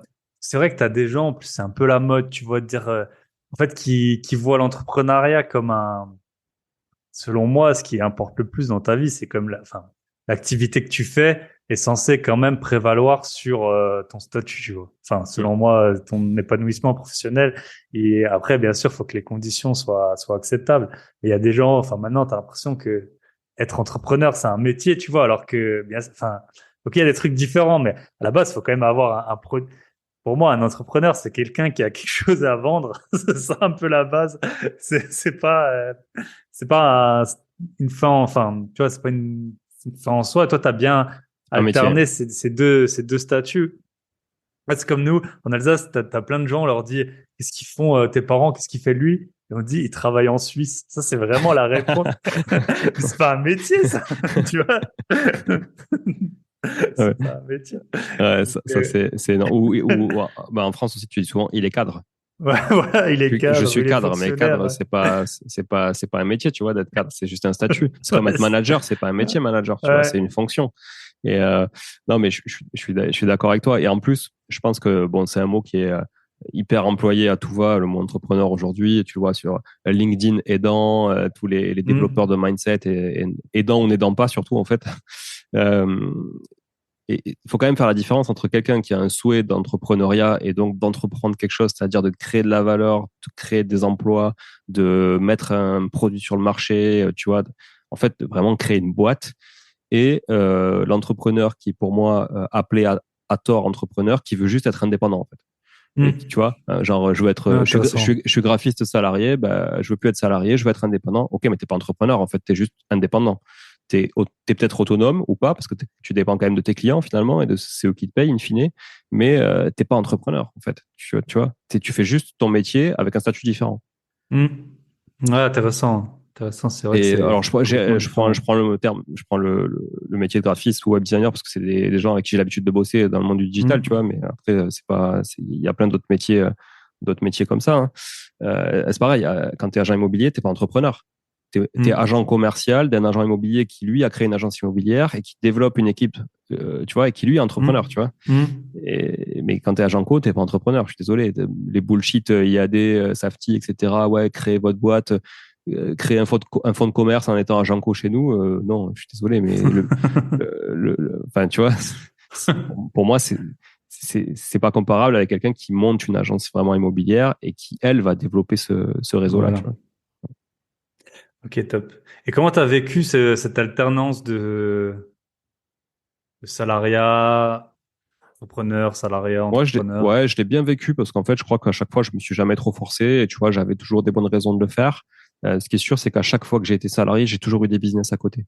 Donc, Hmm. soit j'ai eu des petites activités e-commerce, soit je faisais du conseil, du consulting pour des clients qui n'étaient pas du tout concurrents, qui étaient dans d'autres secteurs d'activité. Et c'était toujours su par mes employeurs, tu vois, à chaque fois. Ok. Et c'était assez bien vu parce que les entrepreneurs ont quand même cette vision assez claire. Les entrepreneurs qui m'employaient, du coup, hein, chez qui j'étais salarié, Hmm. cette vision assez claire de se dire, en fait, le mec, il s'enrichit vachement en faisant ce qu'il fait à côté et ça m'apporte indirectement ou directement Hmm. moi dans ma boîte parce que le mec va peut-être essuyer des plâtres à côté qu'il essuiera pas chez moi et du coup Ouais, il tu va vas apprendre de apprendre des ces erreurs trucs là. et tout. Bah ouais. Hmm. Et souvent on a tendance, et le pire c'est quand un manager salarié dans une boîte veut pas que ses équipes aient d'autres activités, tu vois. Hmm. Et parce ils pensent que le manager pense que il va faire ça sur ses heures de travail, que ça va être contre-productif par rapport à ce pourquoi lui il emploie ou il donne des missions, alors qu'en fait c'est hyper enrichissant pour tout le monde de faire autre chose que juste son boulot du Hmm. lundi au vendredi, tu vois. Hmm. Et au niveau d'ouverture d'esprit, de plein de trucs. Ouais, très. Ouais, avoir un side business comme ça peut vraiment te maintenir. Et puis aussi dans des boulots, il y a plein de métiers qu'on peut que faire salarié, quoi. Enfin, je sais pas, dans l'armée, admettons, tu vas pas être Bah oui. mercenaire tout seul, ou, enfin, et dans plein d'autres domaines. Donc, ouais, avoir un side business comme ça, effectivement, c'est un peu le meilleur des deux mondes. Ok, Et voilà, et vas-y. après, tu veux parler de l'IMO un peu? Ouais, bah bien sûr, hein. Ouais. Bien sûr. On est là pour ça, hein. Et sur la partie IMO, donc je te disais 2010, donc 2008, résidence principale, 2010, investissement locatif premier, 2011, investissement locatif le deuxième, qui est la même typologie que le premier, à savoir un studio en hypercentre de Toulouse, donc dans le Triangle d'Or, parce qu'on était parti, c'est un truc que je répète souvent hein, pour ceux qui m'ont déjà entendu ailleurs, mais on était parti de la fausse croyance de se dire on achète un appart pour y mettre nos enfants demain, tu vois. Hmm. Et en fait, bon, on l'a jamais fait, on le fera jamais, c'est sûr. Enfin, on le sait maintenant, elles sont grandes, tu vois, elles ont grandi et du coup, elles sont jamais Ouais, habitées c'est dans les ça. appartes et on les a revendus avant d'ailleurs. Mais Hmm. au final, on s'était dit ça, donc bon emplacement, tu vois, quartier sympa, etc. Bon, on n'a absolument pas regretté de le faire. On les a revendus en 2020, cela d'ailleurs, avec forcément un marché qui avait explosé entre 2010 et Hmm. 2020, avec un capital qu'on avait bien remboursé, même si on avait emprunté à l'époque entre 3,5 et 4%, je pense. De toute façon, ouais, maison, c'était 5%, et là, ça devait être. On avait Hmm. renégocié déjà les crédits une ou deux fois. Après 2013, on a acheté des locaux commerciaux. Des locaux commerciaux pour y mettre nos activités e-commerce. Donc, les locataires, c'était nos boîtes. Hmm. Euh, voilà, donc les entrepreneurs, entre guillemets, font souvent ça. Quand ils ont des boîtes où ils ont des besoins de locaux, de bureaux, ben, ils créent une SCI et ils achètent. C'est à double tranchant. C'est à double tranchant parce que tu peux avoir tendance à survaloriser le prix du bien en te disant, ben, ma boîte est capable de payer tant de loyer, donc je vais payer tant de loyer à la SCI, ça couvre largement le crédit et les charges. Mais en fait, peut-être que tu surpayes le bien juste parce que tu as les moyens de le payer. Tu Parce que vois. ta boîte, elle crache assez, ouais, c'est un peu. Exactement. Donc, t'appauvris, en fait, mathématiquement, t'appauvris quand même ta boîte sur la valeur du marché par rapport à si tu louais un bien à côté, tu vois, Ouais. au bénéfice de ton propre patrimoine perso. Donc, moi, je trouve que c'est Mm. intéressant quand tu es tout seul ou que tu es associé en famille, mais dès que tu es plusieurs associés, il y a forcément des conflits d'intérêts là-dedans, tu vois. Si t'es pas propriétaire Ouais. Si la euh, SCI n'a pas les mêmes des actionnaires actionnaires que dans les mêmes proportions que la boîte exploitante, tu vois. Mm. Il peut y avoir des lésés et je pense que même si c'est pas vu au départ, ça peut créer des discussions qui sont quand même pas très sympas à avoir Mm. à terme parce que dès que ça parle de pognon, tu as toujours des discussions. Donc, Moi, tu vois, je connais bien les grosses boîtes, quoi, cotées. En fait, les grosses boîtes cotées, elles ont elles rendent des comptes publics, hein, forcément, vu que c'est coté. Sauf que tu as toujours cette partie qui peut exister d'avoir surtout des boîtes, pas les plus grosses, mais tu vois, en dizaines, centaines de millions, d'avoir un dirigeant historique qui, lui, va racheter les murs dans lesquels va être la boîte, ou surtout va racheter un business, tu vois. Tu rachètes un business plus mur, mettons hmm. un resto, tu vois. Et en fait, après, il faut faire la répartition. Mais toi, t'es pas sûr que, en fait, enfin, tu dis le propriétaire du resto qui a les murs, il dit, je sais pas, je veux 1 million d'euros.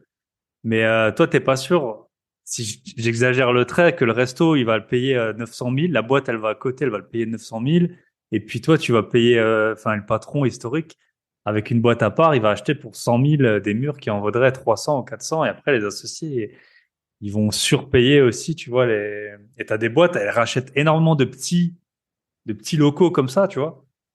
Et du coup, c'est presque personne peut vraiment voir si la boîte, elle a acheté 100 restos dans l'année ou des plus petits trucs, tu vois. Tu peux pas le voir, quoi. Donc, Ouais, je pense que c'est assez complexe à gérer, et tu vois, même à plus petite échelle, parce que là, pour le coup, c'est aussi visible à petite échelle par la part des associés. Je pense Mhm. que voilà, c'est quand même à double tranchant. Encore une fois, il faut faire attention.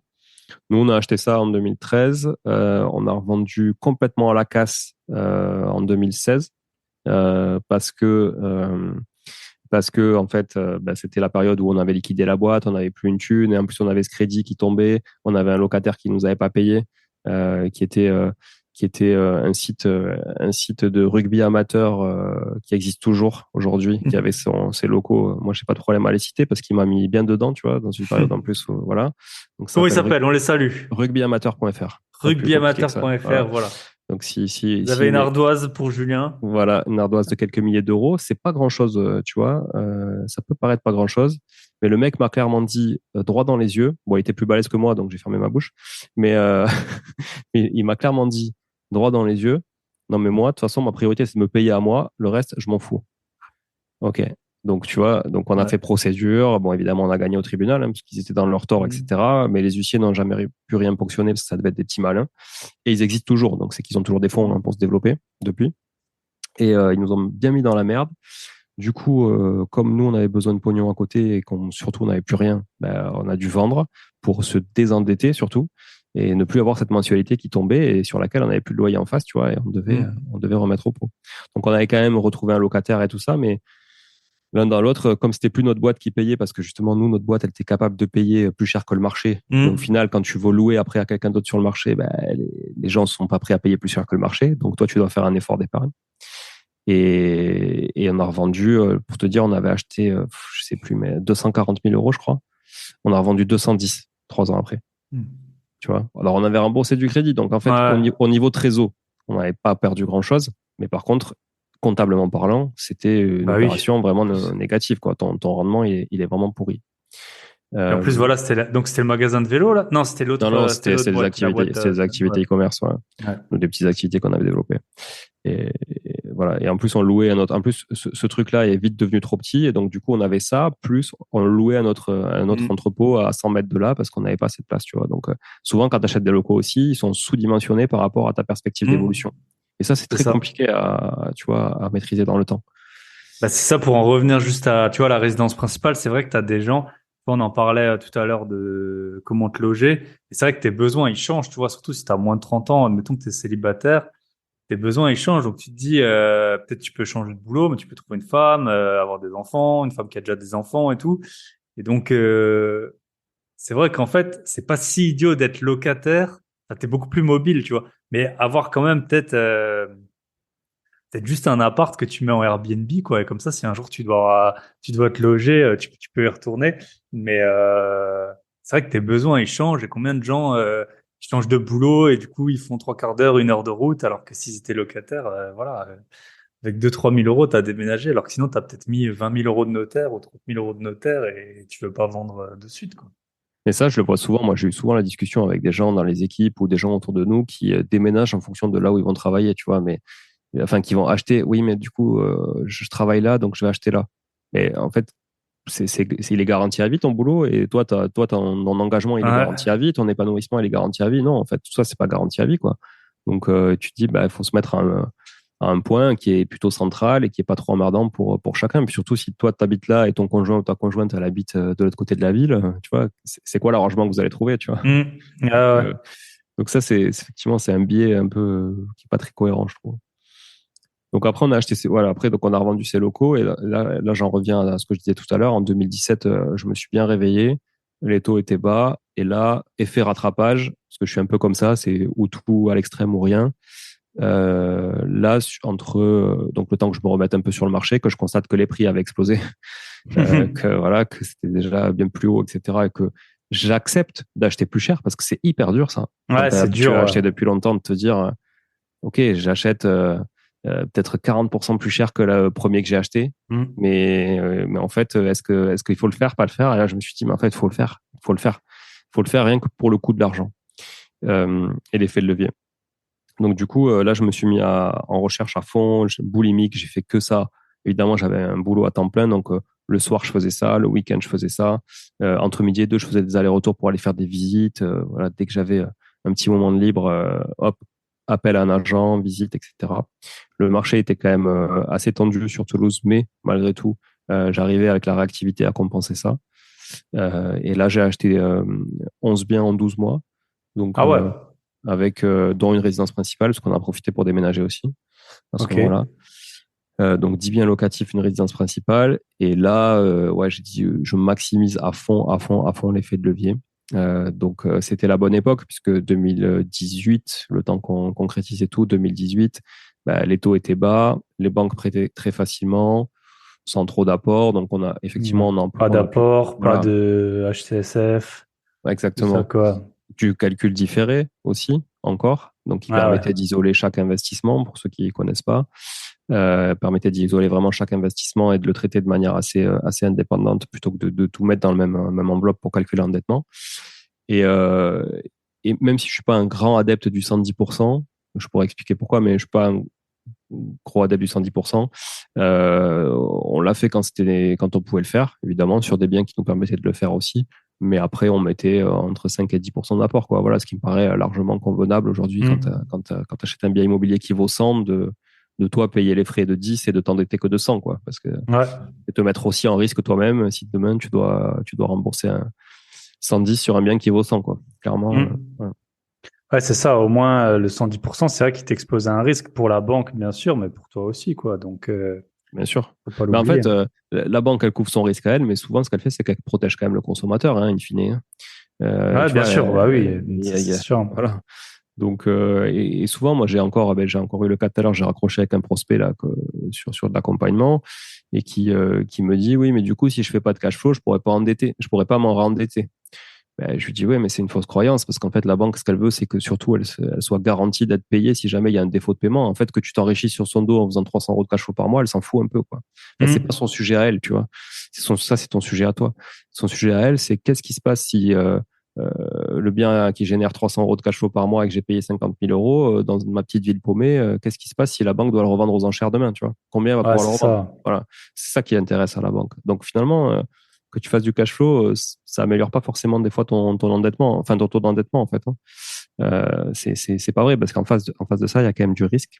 Et en plus, quand tes revenus foncier représente trop par rapport à tes autres revenus, au bout d'un moment, la banque aussi, hein, elle lève un peu le panneau, hop, on s'arrête un peu, on temporise et on voit.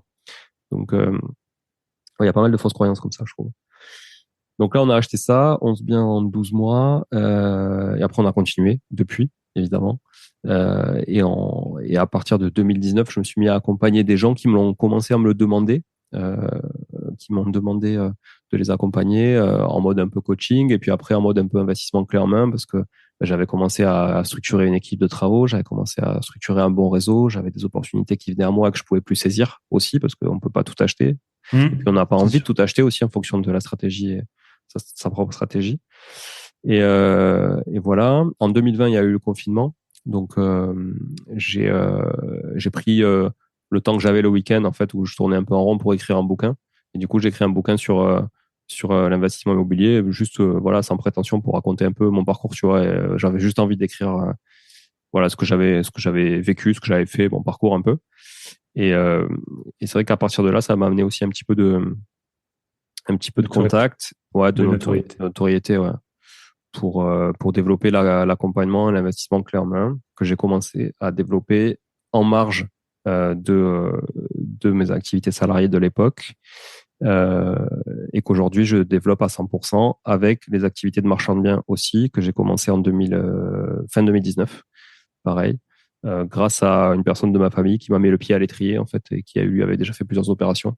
Ok. Ça m'a vachement aidé, ça a démarré. C'est ce que je conseille à tous les gens qui veulent se lancer dans du marchand de biens, c'est vraiment de s'associer avec quelqu'un qui maîtrise absolument le sujet en local, dans la ville dans laquelle ils veulent le faire aussi. C'est Mhm. hyper important, l'immobilier en local.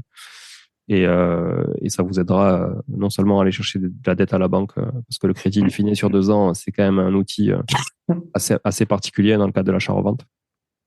Donc ça se gère pas du tout pareil qu'un emprunt sur 25 ans, Bah c'est ouais. type. Hmm. Et, euh, et voilà, donc aujourd'hui, je fais ça. On a un groupe qui s'appelle Artae, ARTAE, et qui en fait propose des activités, donc propose la transaction, location, etc. sur des biens d'investissement, mais aussi des résidences principales. Mais on est quand même très axé investisseur. Et on a plusieurs activités de marchand de biens qui nous permettent aussi de faire donc de l'achat-revente avec principalement des projets de revente à la découpe sur des immeubles de centre-ville. Voilà, un peu de division foncière aussi, mais pas trop parce qu'il y a des problématiques de TVA que j'aime pas trop le détachement de terrain. Et sur le neuf, j'y vais pas du tout. Et, euh, et l'activité. Et après, l'investissement clé en main avec Artae, on accompagne de plus en plus de clients à investir sur la région toulousaine, sur la région lyonnaise et le sud-ouest côté Pau, Tarbes, Lourdes, etc. Pour ceux qui connaissent un peu le coin. Donc là, on va trouver des biens pour les investisseurs, gérer les travaux, l'ameublement, la déco, allumer la petite bougie à la fin sur la table, prendre les photos, mettre un locataire. C'est vraiment du clé en main. Ok. Et du coup, c'est les gens, c'est des investissements qui à la base s'autofinançaient, s'autofinancent pas, ils te demandent une renta, ils te demandent une ville, ils te demandent, vous demandez de l'apport. Comment ça se passe? On, C'est quoi on a les directives qu'on vous fixe, forcément? 15% de renta au centre-ville de Toulouse, immeuble avec du charme, pas de travaux. Mais et- alors, tu sais quoi? Il y en a qui demandent des trucs impossibles. Soit ils arrivent à se remettre en question et surtout à ouvrir les yeux et en fait ils finissent quand même par bosser avec nous. Soit on les revoit jamais ou tu la vois 3 ans plus tard, ils ont toujours rien fait. Hmm. Euh, et, euh, et ça, on en a des gens qui viennent nous voir et qui procrastinent depuis des années, ça c'est sûr, qui ont juste besoin d'un coup de pied au cul ou de changer un petit peu leur scope. Mais après, de manière générale, on a des gens qui sont expatriés. Donc, tu vois, on a des clients qui sont en Espagne, on a des clients qui sont en Suisse, qui sont à Dubaï, qui sont au Canada, qui sont au Portugal. Et on a des clients qui sont vraiment locaux.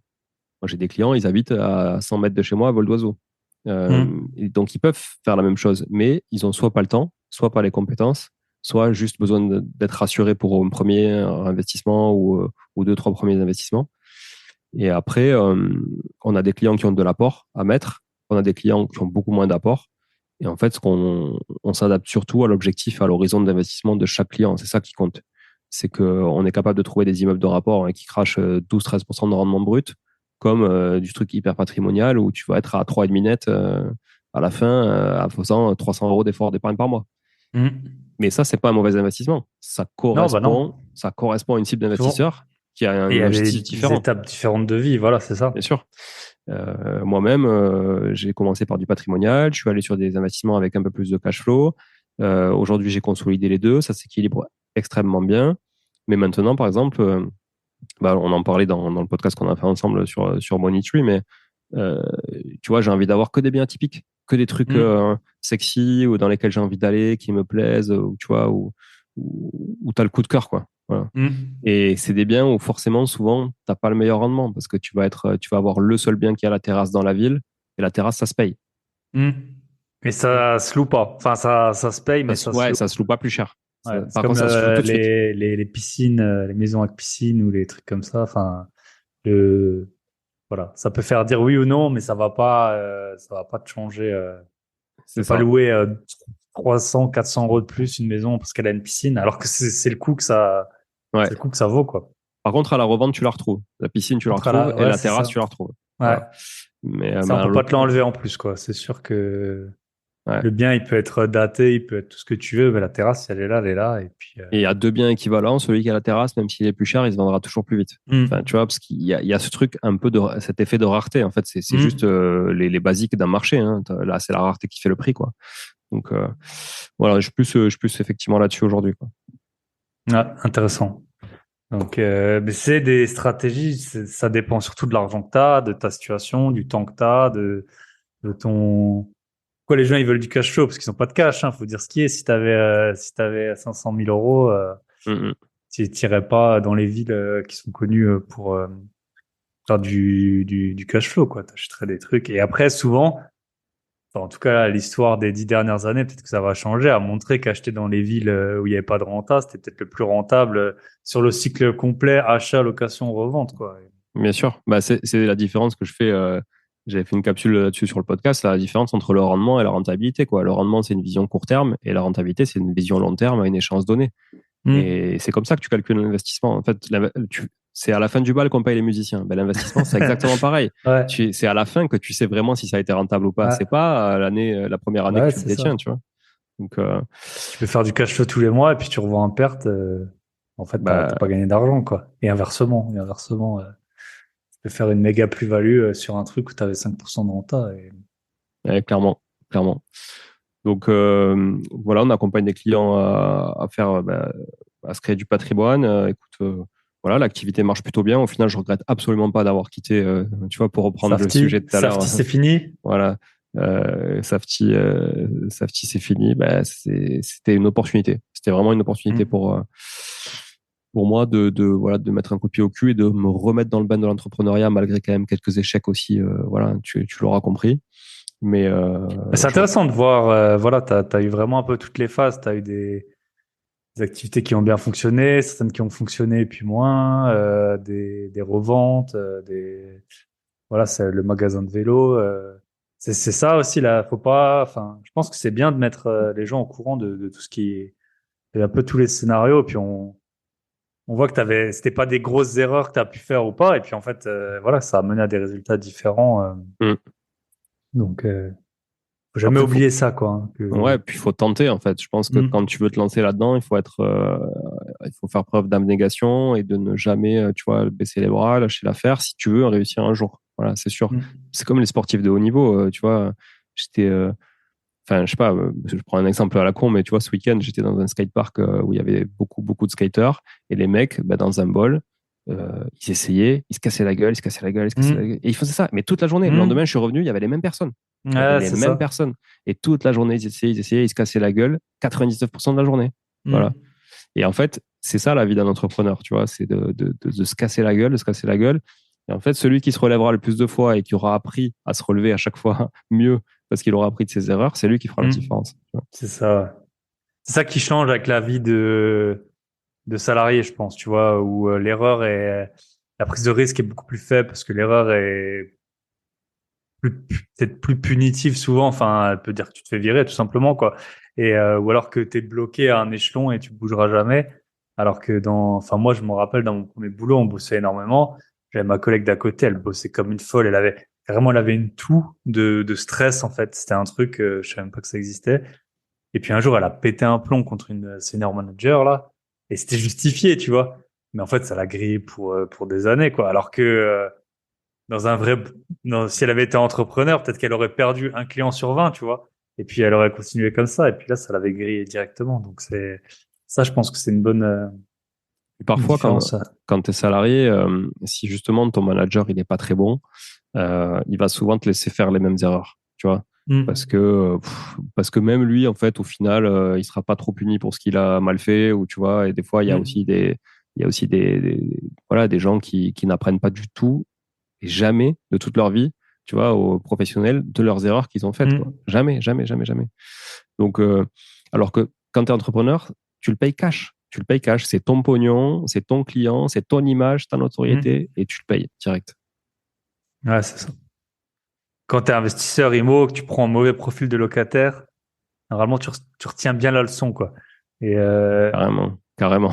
et donc, c'est de pas reproduire. Et ça, t'en as plein. Et moi, j'étais le premier à avoir plein de bonnes intentions, tu vois, quand t'es investisseur. Ça part vite, quoi. Ça part vite, tu vois, là, le gars au chômage, bah, tu te dis, sa situation, t'aurais pu être dans la même, tu vois. Mais bon, c'est pas pour autant que tu vas le prendre. Ça Ouais, t'apprend vite, quoi. ouais, c'est vrai. T'apprends vite. Ok, top. Bon, on a fait un bon tour. Le dernier point que je voulais voir avec toi, c'est que tu as un tout petit peu enfin, tu as quand même deux biens au Portugal. Ouais. Peut-être si tu peux nous raconter comment ça s'achète, qu'est-ce qui change et qu'est-ce qui est comparable à la France, est-ce qu'il y a un notaire ou non, est-ce qu'il y a un compromis ou non, est-ce que voilà, si tu peux nous faire un peu le Ouais. topo là-dessus. Ouais, ouais, avec plaisir. Alors, je vais pas être hyper précis sur des trucs parce que, un, c'était en 2019. Je n'ai acheté qu'un parce que l'autre, c'est une maison de famille, donc c'est un peu différent. Mais j'en ai acheté qu'un pour faire vraiment de l'investissement et de la courte durée, donc c'était en 2019. C'était commencé à être un peu loin et c'est tellement folklorique, si tu veux, qu'au final, bah, je sais même pas trop ce qui s'est passé. J'ai un peu Mhm. subi. Ce que je peux te dire, c'est que l'acte, il doit faire 7 pages écrit en caractère 18. Donc, rien à voir avec les actes qu'on peut avoir chez nous. Un Euh, compromis à 160 pages Ouais, avec. voilà. Alors, c'est vrai que souvent, un compromis, t'es plutôt entre 40-60, mais avec les annexes, t'arrives à 500-600, C'est quoi. ça. Ouais. Donc, bon, là, autant te dire que les annexes, c'est très, très light. Ce qui m'avait fait halluciner, c'est que chez le notaire, t'as l'agent IMO qui vient récupérer son chèque. T'as le propriétaire qui récupère son chèque, tu vois. Donc, c'est vraiment comme à l'ancienne, quoi, tu vois. Alors que Mhm. c'est un pays hyper digitalisé, le Portugal, hein, pourtant, au Mhm. niveau des... bon, parce que nous, on paye des impôts là-bas et tout ça, du coup. Tu vois, au niveau de tes déclarations, de tes suivis, au niveau bancaire et tout, le paiement sans contact, le machin, enfin, tout ça, c'est vraiment, je trouve, assez digitalisés, alors qu'on a toujours l'impression que c'est un peu tu vois, le pays pauvre du sud du sud de l'Europe, tu vois. Voilà, c'est le petit pays qui sert à rien, coincé entre l'Espagne, tu vois, et Et l'océan. l'Atlantique. Ouais. Ouais, l'océan Atlantique. Mais, euh, mais au final, non. Alors que pourtant, franchement, acheter un bien immobilier. Alors déjà, il y a un truc, c'est que quand tu fais l'offre, tu réserves le bien, tu donnes un acompte. L'acompte, il est perdu parce que les conditions suspensives de prêt, ça n'existe pas, hein. Mhm. Donc, faut être sûr d'avoir ton financement ou de payer cash si t'as pas de financement, ou d'avoir quelqu'un qui te suit en tout cas, quoi, d'avoir une porte de sortie ou tu vois de substituer une autre personne ou faire voilà. Tu laisses vraiment un chèque et le Et chèque il la est compte, donné au propriétaire. c'est un pourcent, c'est quel pourcentage à peu près, tu sais? Alors, il me semble, je vais pas te dire de bêtises, nous on a acheté un bien donc on l'a payé 170 000 euros et on a laissé 20 000. Ah ouais, quand même, ouais. Donc, Ouais, ouais, ouais, 10%. m'a dit 10 bons Ouais. pourcents. Ouais. Donc voilà, nous pour te dire, pour te parler un peu d'Invest, c'est donc il fait 82 mètres carrés. Il y a deux chambres, mais aussi un canapé lit. Puis dans une chambre, tu as quatre couchages, donc tu peux loger entre 6 et 8 personnes.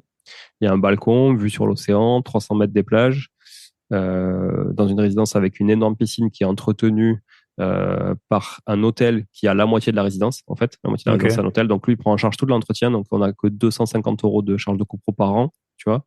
Ah ouais, Voilà, pour une incroyable. résidence avec piscine au bord de la plage, tu vois, super bien. Enfin, vraiment, il y a des restos dans la résidence, il y a des trucs et tout sympa. Et on a payé ça 170 000 euros en 2019. Aujourd'hui, ça vaut plutôt 220, 230. quand je regarde les prix, parce que nous, on aimerait bien racheter là-bas. Et tu vois, toujours ce que je disais tout à l'heure, c'est que c'est très difficile pour un investisseur. Et moi, j'essaie de m'enlever ça, mais c'est toujours très difficile de se dire, putain, t'as acheté 170, aujourd'hui, tu dois acheter 230, le même bien. Voir, tu vois un peu des petits défauts que, même si peut-être globalement il peut être un petit peu mieux, si la douche elle est pas aussi bien ou la vue pas exactement pareil, tu te dis putain, en plus je paye plus cher, c'est Ouais, moins bien, quoi. c'est vrai, c'est vrai, c'est vrai. Alors qu'en fait, bon, il faut pas quoi. C'est le marché qui est comme Mm. ça aujourd'hui. Il faut acheter au prix. C'est comme quand tu investis en bourse. Si tu achètes tous les jours pendant 10 ans, ben, tu sais que ton Mm. prix d'achat, tu le lisses quoi. Mm. En immobilier, c'est ce que je dis aussi souvent. Tu as un bien, ben, tu as 100% de risque. Tu as 10 biens, tu dilues ton risque en 10 quoi. Tu vois. Mm. Donc forcément, ton prix d'achat aussi, tes rendements aussi, etc. Donc voilà. Après, non, c'est assez, ouais, c'est un peu plus exotique et folklorique quand même qu'en France. Ça, c'est certain pour acheter. Voilà. Et comment Mais c'est géré? T'as une conciergerie? non, alors il y a des conciergeries, ouais. Donc nous, on est en Algarve dans le sud, hein, donc hyper Mm. touristique.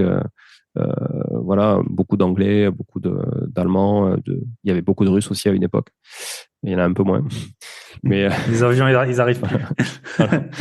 Mais hollandais, etc. Beaucoup de blonds en fait par rapport à la population locale, tu vois. Ouais. Et il y a des conciergeries, mais on travaille pas avec elles. En fait, on fait travailler des gens en local, qui sont des gens. Tu sais, là-bas, les gens travaillent assez tard. Tu vois, à 65 ans, tu bosses Mm. encore. Les salaires sont assez bas. Donc, c'est vrai que nous, on paye moins cher qu'une conciergerie qui serait créée par des Anglais, on va dire, tu vois, ou pilotée par des Anglais. On paye beaucoup moins cher. On a des Portugais qui connaissent très bien les lieux, etc. C'est-à-dire que quand tu veux refaire une clé, ça te coûte 1,50 € quoi. Enfin, tu Mm. vois, c'est un peu aussi ça, mais du coup, eux, ils ont Mm. vraiment les tips du coin. On les paye 65 € par location pour faire Ok. le ménage, s'occuper du linge, etc. Que la location fasse 3 jours ou 3 semaines, on les paye 65 €. Ils s'occupent de Ok. l'entrée, de la sortie, d'échanger les messages. Ils font tout ce que fait une conciergerie. Ok. Tu prends une conciergerie, ça te coûte entre 20 et 30 points, dépendamment si tu inclus le ménage ou pas Mm. dedans. 20 et 30 points sur une location à 900 € la semaine, ça va vite, quoi. Tu vois. Mm. Ah ouais. Ok, top. Puis ouais, au moins c'est fixe. Ouais, C'est sûr que c'est dur, tu vois, les conciergeries, enfin tout dans l'investissement et tout. Tu sais jamais ce qui est le mieux, payer un truc fixe ou payer un truc variable, parce que le variable, ça va motiver d'un côté à faire plus cher, plus vendre et tout. Après, si moi demain j'étais une conciergerie, je pense que c'est beaucoup plus simple de remplir deux biens à 50% qu'un bien à 100%, tu vois. Donc, ouais, ouais. donc si t'es payé qu'en variable, ça va pas. Après, le fixe, ben voilà, c'est toujours pareil. Tu vas avoir, bon, bah, quoi qu'il arrive, c'est fixe. Donc, si t'es une conciergerie, bah, peut-être tu vas juste vouloir louer au maximum, peu importe le prix, quoi. Donc, c'est toujours compliqué de voir. C'est un peu comme les agents IMO. Il y a rien qui justifie enfin, tu vois, à la limite, c'est plus simple de vendre un bien à Paris que à Toul, ou j'en sais Hum, rien. hum, hum. Et en fait, souvent, c'est payé en pourcentage, alors que tu te dis, ouais, mais ça devrait être un truc fixe. Ton boulot, c'est exactement le même. Sauf qu'en plus, tu as 100 acheteurs à Paris. Pourquoi est-ce que tu es payé en pourcentage? Alors, tant mieux Ouais, pour c'est les vrai. agents immo parisiens, mais ouais. C'est vrai. Mais tu vois, nous, sur le Portugal, on gère quand même l'annonce et le pricing. Et en fait, tout le Hmm. calendrier, c'est nous qui le gérons quand même. Mais si t'as un bien, Euh, c'est le mieux, hein. C'est vraiment le mieux, hein. Donc, ouais, parce que là, c'était assez simple. Sur Toulouse, on en a 5, tu vois, des locations courte durée sur Toulouse. hmm. Et là, pour le coup, on a tout délégué. Parce que Hmm. ça devient un métier après, tu vois. Donc, c'est soit tu fais ça, et effectivement, bah, le cash flow, tu le prends pour toi, et puis c'est ta rémunération, etc. Mais il faut que Hmm. tu aies envie de gérer des merdes à 23 heures le dimanche, et puis aller faire des ménages quand ta femme de ménage est pas dispo, et changer des draps, etc. C'est un autre métier. Soit, effectivement, tu délègues tout à une conciergerie, et le cash flow, bah, tu l'as plus, tu le donnes à une conciergerie, mais tu te payes de la tranquillité. Et puis Hmm. ton temps, t'en fais autre chose, parce que notre valeur, elle est pas là, tu vois. Ça, Hmm. c'est chacun qui voit midi à sa porte, quoi. Hmm.